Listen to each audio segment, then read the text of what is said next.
So in terms of cross-border technology transfer now, of course, this is a topic that is very complex, and it can involve different things.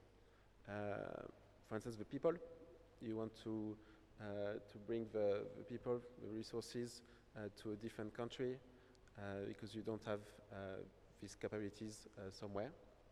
It can be via IP, the intellectual property in different forms, and you can have different subsidiaries to do that. Also, you want to actually get the manufacturing in a different country as well. For all of this, there are quite a lot of questions around the sovereignty, especially in my field, that is semiconductors and electronics. Then GDPR and security. So security is rather critical for all this innovation or this technology you want to transfer. It takes some time also, and the quality and the strength of technology has to be assessed. And I think in terms of rewards, there should be better ways to actually make sure we have a right value proposition for anyone that actually transfer the technology and can bring to a country. So I will just shortly talk about the strength of Egypt. Then I will go a bit around Cambridge. Of course, there is one unmatched culture and heritage here. This is also a place that can bring stability to the region. This is also a concentrated area. Like you have people along the Nile, around here, 25 million, Cairo, Alexandria quite big as well, 17. So quite a lot of people where you think actually you can bring innovation. You have the number of people to actually bring something up. And being in New Cairo right now, this is very interesting to see. For instance, just passing by the knowledge city and seeing different structures that are around here to build for the future. I was also here yesterday when His Excellency the Prime Minister was here. Really liked the part about, of course, there's a past, but we want to build the future. So not only a land of past, but building the future. And I think this is very interesting. Very interesting that it was about 56 partnerships, investors as well, like industry. Then also the link with the different universities worldwide. If I remember well, about 35 universities have some branches here in Egypt. So it's a very interesting place.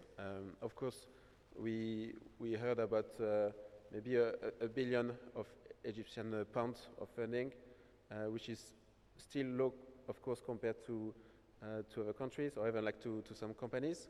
But I think it was a good starting point, and of course even the UK. The UK is an island. It's only 60, 70 million people.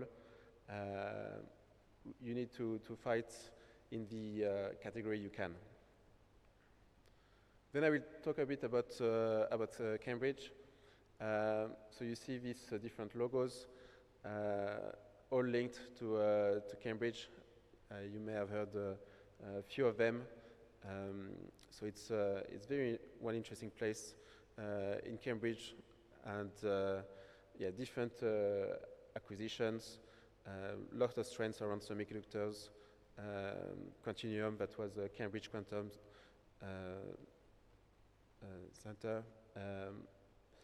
Then I will just move a bit again to the Cambridge ecosystem.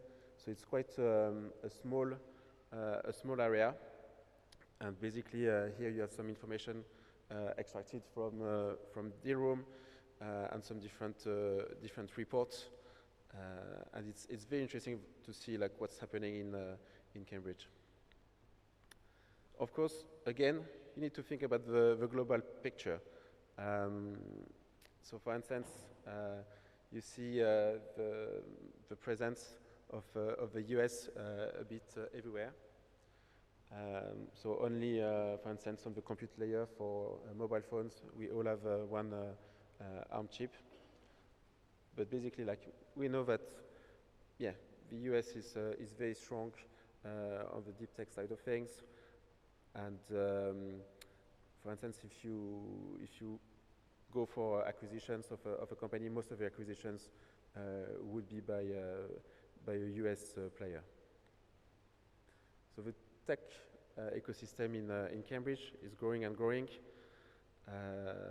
So just to give you an idea of the size, so Cambridge is like 60, 70 kilometers away from London. It's only about 150,000 people living there.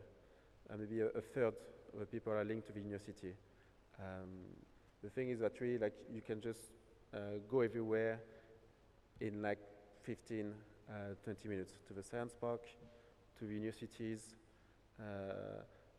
So it's a very interesting place to be, because you can really like meet the different people in a fast way.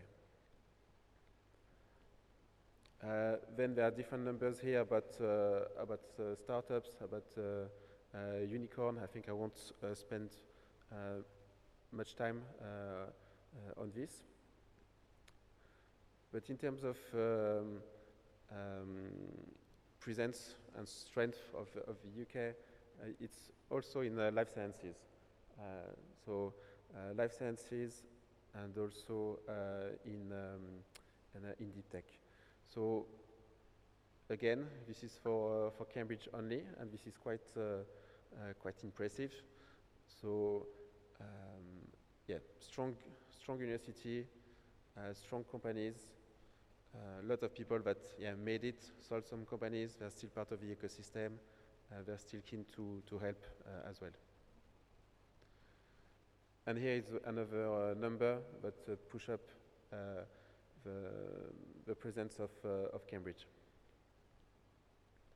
And at last, as we heard yesterday, the idea is that you want to create a maximum of value, so that we also have like better tech, better solutions for the communities. In terms of value generated based on the venture capital investments in Cambridge, the numbers are quite high up as well.